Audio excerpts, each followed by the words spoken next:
Current affairs देख लेते हैं। भारत ने एनएससी सीएबीए महिला वॉलीबॉल चैलेंज कप 2023 का खिताब जीता। जस्टिस मामी गन्ना सत्य रत्न श्री रामचंद्र राव हिमाचल प्रदेश के 28वें मुख्य न्यायाधीश बने। सचिन तेंदुलकर को महाराष्ट्र में मौखिक स्वच्छता अभियान के लिए स्माइल एम्बेसडर नामित किया गया। भारत का सतलुज जल विद्युत निगम नेपाल में दूसरी जल विद्युत परियोजना अरुण 4 प्रारंभ करेगा। अंतर्राष्ट्रीय नागरिक उड्डयन संगठन अंशुमानी रस्तोगी भारत के प्रतिनिधि बने। एहिताद एयरवेज जो कि यूएई का है, एयरवेज को 2023 पर्यावरणीय एयरलाइन का नाम दिया गया। देख लेते हैं। फिनटेक यूनिकॉर्न रेज ट्रेपे ने भारत का सबसे तेज वन स्टेप भुगतान समाधान टर्बो यूपीआई लॉन्च किया। एफएक्यू ने खाद्य सुरक्षा पर प्रारंभिक चेतावनी रिपोर्ट हंगर हॉटस्पॉट तीव्र खाद्य असुरक्षा जारी की। भारत की G20 की अध्यक्षता के अंतर्गत जिनेवा में तीसरी रोजगार कार्य दल की बैठक प्रारंभ हुई। एम्स नागपुर NABH की मान्यता प्राप्त करने वाला पहला एम्स बना। कैबिनेट ने एकीकृत अपशिष्ट प्रबंधन और जलवायु उन्मुख सुधार के लिए सिटीज 2.0 को मंजूरी दी। भारत का GDP सकल घरेलू उत्पाद 7.2 रहा। एशिया में पहली बार भारत ने हेलीकॉप्टर उड़ान के लिए जुहू से पुणे के बीच नेविगेशन तकनीक गगन का प्रयोग किया। भारत ने पाकिस्तान को हराकर चौथी बार पुरुषों का जूनियर एशिया का हॉकी कप जीता। वैश्विक ब्रांड कंसल्टेंसी इंटर ब्रांड की बेस्ट इंडियन ब्रांड्स 2023 की सूची में TCS को शीर्ष स्थान मिला। फोर्ब्स के अनुसार दुनिया का सबसे मूल्यवान फुटबॉल क्लब रियल मैड्रिड है। पंजाब पुलिस ने राज्य को नशा मुक्त बनाने के लिए ऑपरेशन क्लीन अभियान चलाया। ढाका में भारतीय सांस्कृतिक केंद्र लिबरेशन वॉर गैलरी का उद्घाटन किया गया। तमिलनाडु राज्य की माउंट एवरेस्ट पर चलने वाली पहली महिला मधुमिना सेल्वी बनी। भारत ने नेपाल के साथ बिजली का समझौता किया। नासा ने अंतरिक्ष में एक नया चांद खोजा जिसका नाम कौसी मून रखा। सांची MP राज्य का पहला सौर शहर बनेगा। भारत टीकों के परीक्षण के लिए सेंट्रलाइज्ड लेबोरेटरी नेटवर्क में शामिल हुआ। जेब्रोनिक्स टीवी ने ऋतिक रोशन को अपना ब्रांड एम्बेसडर नियुक्त किया। करंट अफेयर्स देख लेते हैं। गुजरात के जूना खटिया गांव में हड़प्पा सभ्यता के पूर्व शहरी चरण के अवशेष मिले। राजस्थान के जयपुर में प्रीमियम हैंडबॉल लीग 2023 का आयोजन होगा। विदेश मंत्री डॉक्टर S जायसवाल ने केप टाउन दक्षिण अफ्रीका में आयोजित फ्रेंड्स ऑफ ब्रिक्स बैठक में भारत का प्रतिनिधित्व किया। श्रीलंका में बौद्ध धर्म को समर्पित पोषण पोया पर्व का आयोजन किया गया। नाटो ने पहली बार फिनलैंड में आर्कटिक चैलेंज एक्सरसाइज 2023 प्रारंभ की। संयुक्त राष्ट्र पर्यावरण कार्यक्रम की अंतर सरकारी वार्ता समिति INC का दूसरा सत्र पेरिस के फ्रांस में आयोजित हुआ। ने अग्निवन मिसाइल का उड़ीसा में सफल प्रक्षेपण किया। शिक्षा मंत्रालय ने राष्ट्रीय संस्थागत रैंकिंग फ्रेमवर्क NIRF रैंकिंग 2023 का 8वां संस्करण किया। भारतीय धावक बोर्गेहन ने बेल्जियम में फ्लैंडर्स कप 2023 में 100 और 200 मीटर की दौड़ में स्वर्ण पदक जीता। नई दिल्ली में यूनिवर्सल पोस्टल यूनियन का क्षेत्रीय कार्यालय स्थापित होगा। टाटा गुजरात में 13,000 करोड़ के निवेश से लिथियम EV बैटरी प्लांट स्थापित करेगी। फ्रांस की कंपनी एलस्टॉम स्लीपर कोच वाली 100 वंदे भारत ट्रेन बनाएगी। भारत और मालदीव के बीच एकता अभ्यास शुरू हुआ। PM नरेंद्र मोदी ने विश्व पर्यावरण दिवस पर अमृत धरोहर व मिष्टी योजनाओं को प्रारंभ किया। राष्ट्रपति द्रौपदी मुर्मू को शूरी नाम के सर्वोच्च नागरिक सम्मान grand order of the chain of the yellow star से सम्मानित किया गया। RBI ने वित्तीय समावेशन के लिए अंतर्दृष्टि डैशबोर्ड को लॉन्च किया। पहले अंतर्राष्ट्रीय समुद्री पर्यटन पोत MV एक्सप्रेस से भारत और श्रीलंका के बीच पहली क्रूज सेवा प्रारंभ हुई। केरल के CM पिनाराई विजयन ने के फोन परियोजना शुरू की। भारतीय नौसेना ने स्वदेशी रूप से विकसित हैवीवेट टॉर्पीडो वरुणास्त्र का सफल परीक्षण किया।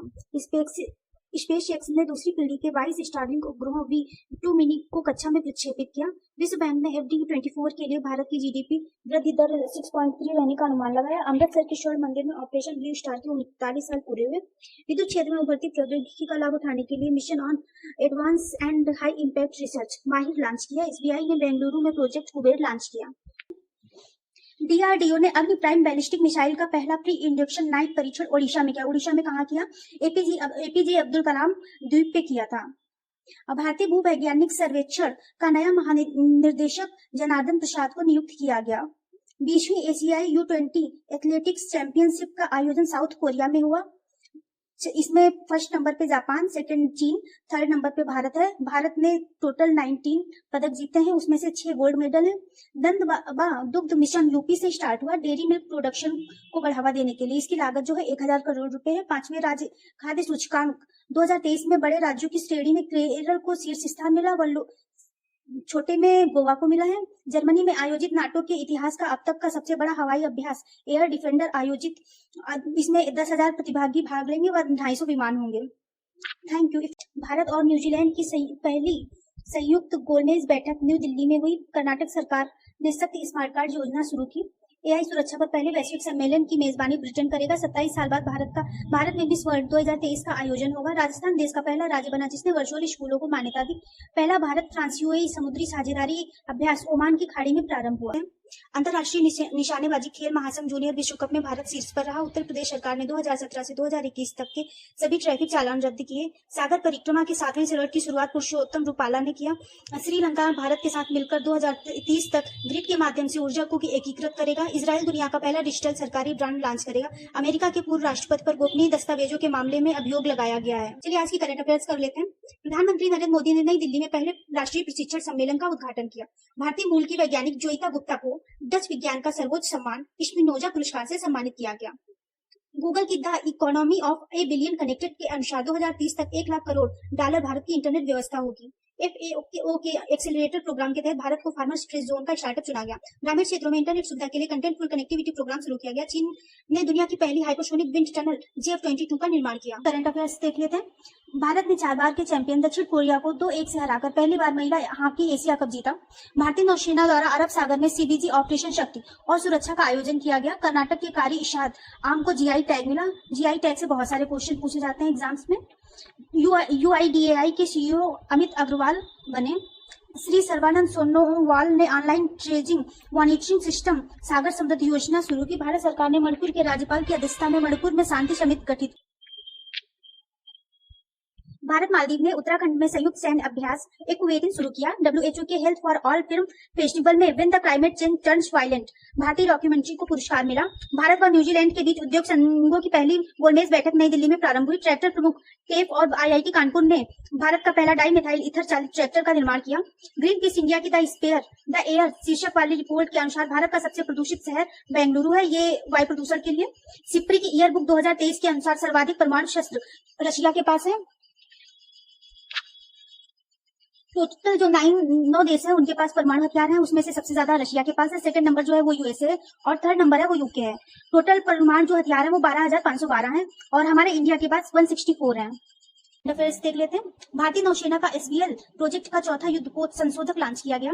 सिडबी ने भारत में एक उद्योग के लिए इवॉल्व मशीन की शुरुआत की। पहला खेलो इंडिया जनजातीय खेल महोत्सव भुवनेश्वर में संपन्न हुआ। HBCSC ने भौतिकी में महिलाओं के सशक्तिकरण के लिए विज्ञान विदुषी कार्यक्रम लॉन्च किया। FSSAI का ईट राइट स्टेशन प्रमाणन प्राप्त करने वाला पूर्वोत्तर का पहला रेलवे स्टेशन गुवाहाटी बना। GSITI को अति उत्तम की मान्यता मिली है। भारत 2025 में international institute of administrative sciences के वार्षिक सम्मेलन की मेजबानी करेगा। इंटरनेशनल ग्रीन एप्पल अवार्ड जीतने वाला पहला राज्य तेलंगाना बना। INS सतपुड़ा में इंडोनेशिया के बहुपक्षीय नौसेना अभ्यास कोमोडो में भारत का प्रतिनिधित्व किया। खर्चों का बेहतर प्रबंधन और बचत के लिए फिनी पेमेंट्स बैंक ने भारत में पहली बार खर्च खाता लॉन्च किया। हरियाणा सरकार ने पद्म पुरस्कार विजेताओं को 10,000 रुपए मानसिक पेंशन देने का ऐलान किया। ओडिशा में कृषि महोत्सव रज का आयोजन किया जा रहा है। भारत फ्रांस में आयोजित एनेशी इंटरनेशनल एनिमेशन में पहली बार भागीदारी कर रहा है। शनि के चंद्रमा एनसेलाडस पर फास्फोरस की खोज हुई। विश्व बैंक ने दक्षिण एशिया में अपनी पहली सड़क सुरक्षा परियोजना बांग्लादेश में शुरू की। भारतीय भूवैज्ञानिक सर्वेक्षण ने ओडिशा में देश के सबसे बड़े प्राकृतिक मेहराब की खोज की। IIT मद्रास ने मोबाइल स्मार्ट वायु प्रदूषण मॉनिटरिंग सिस्टम प्रोजेक्ट काटरू विकसित किया। वैश्विक पवन दिवस के अवसर पर राजस्थान को सर्वाधिक पवन क्षमता वृद्धि प्राप्त करने के लिए सम्मानित किया गया। If you like the session please like share and subscribe. Thank you.